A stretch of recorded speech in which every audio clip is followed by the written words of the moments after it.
ప్రజలందరికీ, ఆంధ్ర ప్రజలందరికీ, తెలుగు ప్రజలందరికీ చాకలి ఐలమ్మ గారి జయంతి సందర్భంగా ఈరోజు మన వెంకట్ సార్ గారు లలిత కళల్లో ఒక కళైన చిత్రలేఖనం ద్వారా ఈరోజు చాకలి ఐలమ్మ గారి గొప్పతనాన్ని తెలుగు ప్రజలందరికీ తెలియజేస్తున్నందుకు మీకు ముందుగా ప్రత్యేక కృతజ్ఞతలు సార్. ఎందుకంటే మాలాగా పోరాటం చేస్తున్న ఎంతోమంది మహిళలకు చాకలి ఐలమ్మ గారు చాలా స్ఫూర్తిదాయకం. ఎందుకంటే చాలా మంది అంటుంటారు, మీకు ఎవరు స్ఫూర్తి, అసలు ఎందుకోసం మీరు ఇంత ఫైట్ చేస్తున్నారు అని అంటే చరిత్ర పుటలో చూడొచ్చు. ఇలాంటి మేధావులు ఎంతోమంది వాళ్ళకు జరుగుతున్న అన్యాయాల పట్ల వాళ్ళు ఎదిరించి కొట్లాడి పోరాడి వాళ్ళు న్యాయం పట్ల నిలబడి చాలా మందికి స్ఫూర్తిదాయకం వాళ్ళు.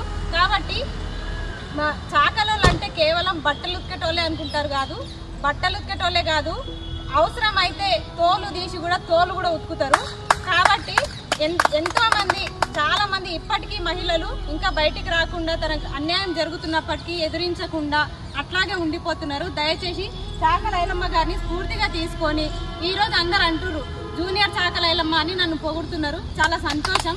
ఎందుకంటే చాకలి ఐలమ్మ లాగానే నేను కూడా అసలు ముందుకు రావాలనే నేను ఫిక్స్ అయినా వస్తున్నా. నిరుద్యోగుల కోసం ఎంత దాకైనా పోరాడతా ఖచ్చితంగా.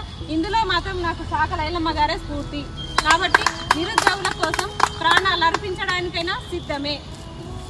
థ్యాంక్ యూ అందరికీ. Thank you. ఈ పోరాటంలో మేమందరం మీతో కలిసి ఉంటామని చాకలి